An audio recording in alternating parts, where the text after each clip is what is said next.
बिस्मिल्लाहिर्रहमानिर्रहीम। अस्सलाम वालेकुम। आज चीफ जस्टिस ऑफ पाकिस्तान की सरबराही में 9 रुकनी बेंच ने समाअत की और आप हैरान होंगे कि असम्बलियाँ तहलील करने पर इलेक्शन क्यों नहीं 90 रोज के अंदर हो रहे, कौन सी ताकत उसको रोक रही है। ये चीफ जस्टिस की सरबराही में 9 रुकनी बेंच ने समाअत की, जिसमें जस्टिस अतर मिनल्ला भी शामिल थे और उनके बड़े अहम रिमार्क सामने आए। लेकिन सवाल ये पैदा होता है कि मीडिया ने सिर्फ अपनी मर्जी के रिमार्क्स सामने रखे। यानी मिसाल के तौर पर अगर आप जियो की हेडलाइन देखते हैं तो जियो की हेडलाइन ये बताती है नुमाइंदे 5 साल के लिए मुंतखब होते हैं, तो किसी शख्स की हिदायत पर असम्बली तहलील कैसे हो सकती है। अब इन्होंने जो रिपोर्ट हुआ और क्या यहाँ पर रिपोर्ट हुआ, उसमें जमीन आसमान का फर्क है। असल जो सबसे ज्यादा अहम रिमार्क्स थे वो चीफ जस्टिस ऑफ पाकिस्तान के थे, जिसमें उन्होंने क्लियरली कहा, उन्होंने कहा कि हर सूरत इंतखाबात आर्टिकल 224 के तहत 90 रोज में होंगे। वक्त तेजी से गुजर आए, हमें अर्जेंट इस पर फैसला करना है। उन्होंने कहा कि हर सूरत इलेक्शन होने हैं और ये होकर रहेंगे। उन्होंने कहा 90 रोज के अंदर इलेक्शन कराना आईनी मामला है, किसी सूरत हम मामला लटकाने की इजाजत नहीं देंगे। ये थे मेन रिमार्क्स। क्योंकि देखिए असम्बलियां तहलील करने के बाद ऐसा नहीं है कि असम्बलियां क्यों तहलील हुई, मामला इस वक्त नोटिस जो लिया गया था उसको नोटिस असल में इस बात पर था कि 90 रोज में इलेक्शन क्यों नहीं हो रहे। और चीफ जस्टिस ने क्लियरली कहा कि 90 रोज में से इतना टाइम तो गुजर चुका है, हम सोमवार से समाअत करेंगे, डेली बेसिस पर करके इस केस को पूरी तरह कंप्लीट करेंगे। अब जरा समझते जाइए कि बाकी असल में हुआ क्या है, जिस रिमार्क को असल में हाईलाइट किया जा रहा है उसकी बैकग्राउंड क्या थी। चीफ जस्टिस ने सबसे पहले क्लियरली कहा, उन्होंने कहा जी इंतखाबात 90 दिनों में होने, ये तो आप अपने ज़हन में रख लें। अब आगे चलकर जो सवालात थे वो 3 थे।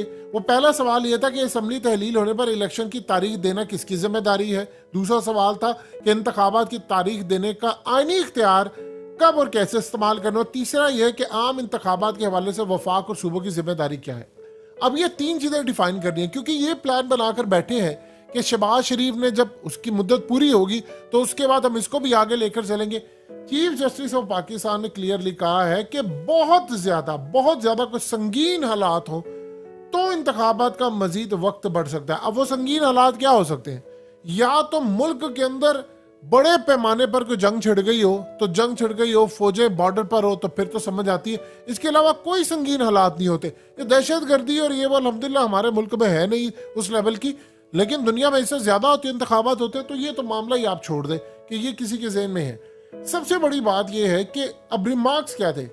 अदालत ने यहां पर रिमार्क्स दिए और उसमें असेंबली की तहलील पर भी सवाल उठा दिया कि असेंबलियां जो हैं वो किसी की डिक्टेशन पर तो नहीं खत्म हो रही, या किसी ने कहा तो नहीं है। क्योंकि ये भी यहां पर सवालात उठा रहे हैं कि जी वो असेंबलियां डिसॉल्व कर दी, तो जस्टिस मंसूर ने कहा कि ये बात तो नहीं है। फिर उसके बाद जस्टिस जमाल के रिमार्क्स है, ये अज खुद नोटिस नहीं बनता। उन्होंने कहा मेरे हिसाब से, और इस सूरत हाल में उन्होंने कहा कि सूबाई असम्बली की तहलील पर नोटिस लिया जाए। ये जस्टिस अतर मिनल्ला ने बात की। जस्टिस ने क्लियरली कहा, उन्होंने कहा 2 असम्बलियां तहलील हुई हैं 14-17 जनवरी को, 90 दिनों में इंतखाबात होने हैं, एक टाइम फ्रेम मिलता है, लेकिन अभी तक इंतखाबात क्यों नहीं हो रहे। तो क्या आज ये फैसला हो जाए कि असम्बलियां तहलील होने के बाद इंतखाबात की तारीख देने का वक्त और असल मामला क्या है, किसका इख्तियार है। देखिए उसमें ये भी चीज क्लियर हो जाएगी कि आज के बाद आप ये नहीं कहेंगे गवर्नर कहेगा मैंने नहीं, उसको पीछे से डोरियां उसकी जो हिलाने वाले हो कहेंगे तुमने इंतखाबात नहीं कराना, क्योंकि इमरान खान आएगा और आकर वो हमें गले से पकड़ लेगा तो तुम लोगों ने इंतखाबात नहीं करवाने। ये तो उन्होंने क्लियरली कह दिया कि 90 दिनों में हर सूरत होने हैं। उन्होंने कहा कि क्लियरली हम यहाँ पर बैठे हैं, हमने इस केस को लंबा लेकर नहीं चलना। जस्टिस अतर मिनल्ला क्लियरली कह रहे थे कि देखिए सूबाई असम्बली की तहलील का भी नोटिस लिया जाए ताकि ये पता चले कि मामला इस सूरत हाल में किसके कहने पर चीजें चल रही हैं, ये कैसे। वहां पर यह भी डिस्कस हुआ कि भाई आप इतना बताएं कि नुमाइंदे तो 5 साल के लिए मुंतखब होते हैं, तो क्या किसी शख्स की हिदायत पर असम्बली तहलील हो सकती है। कि जहां तक असम्बली तहलील होने की बात है तो दुनिया में जहां पर भी डेमोक्रेसी है वो पूरी दुनिया में असम्बलियां तहलील होती हैं, पहले होती हैं, 5 साल से पहले भी होती है। भारत से लेकर पूरी दुनिया में इसकी मिसालें मौजूद है और इसमें तो कोई बड़ी बात नहीं कि आप आईनी मिसाल के तौर पर अब अगर 5 साल इमरान खान ने रहना था तो उसको आपने अदम एतमाद के जरिए हटाया, चाहे आपने बाजवा के जरिए हटाया, चाहे आपने एमकेएम को कहा, चाहे आपने सबको कहा, लेकिन आपने कहा जी हमने आइन के अंदर रहते हुए किया। तो इसी तरह असेंबली डिसॉल्व हो सकती है, 5 साल तक तो नहीं हुआ ये मामला और उन्होंने कंप्लीट अपना टर्न्योर किया नहीं। हालत में ये रिमार्क सामने आए कि हमने इस बात को भी मद्देनजर रखना है कि आप लोग कोई आइन की खिलाफ वर्जी ना करें। उन्होंने क्लियरली इसमें कहा कि तमाम फ्रीकेन को नोटिस जारी कर दिया है, यानी सदर, चारों गवर्नर, इलेक्शन कमीशन, वफाकी हुकूमत पंजाब और खैबर पख्तूनख्वा, कि ये तमाम के तमाम अब आकर बताएं कि भाई ये क्या मामला है। यहां पर मामला क्लियर हो जाएगा।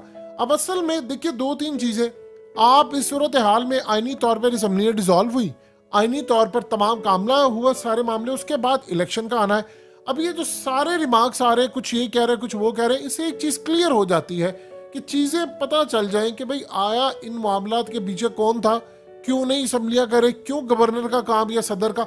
और आज के बाद एक चीज तय हो जाए कि असम्बलियां डिसॉल्व होंगी तो कौन करेगा, आगे कौन लेकर जाएगा।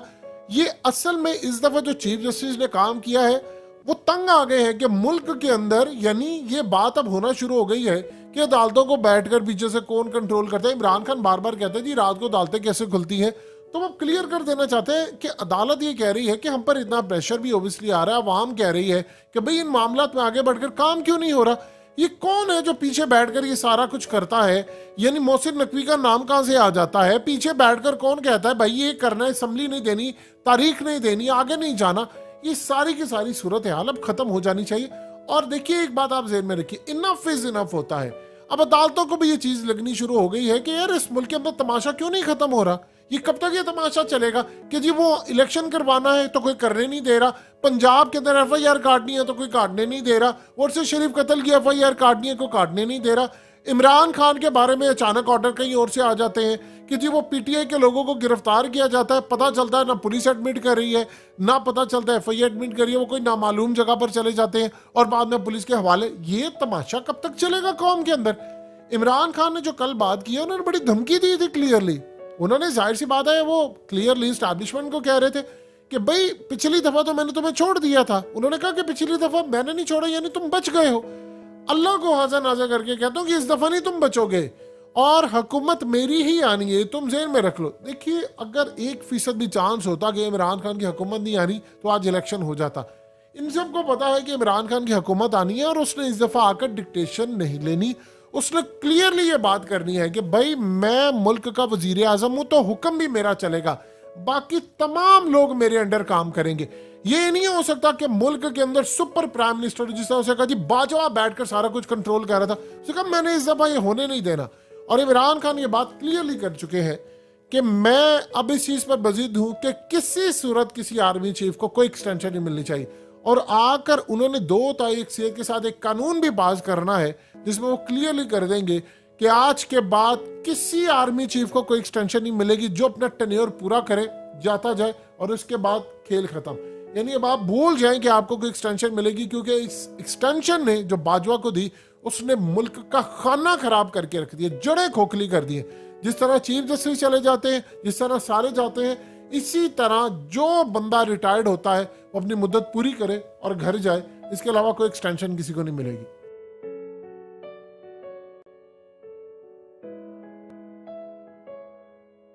हकीकत टीवी को सब्सक्राइब करना मत भूलें, वीडियो को लाइक करें, शेयर करें और कमेंट सेक्शन में अपनी राय का इजहार जरूर करें।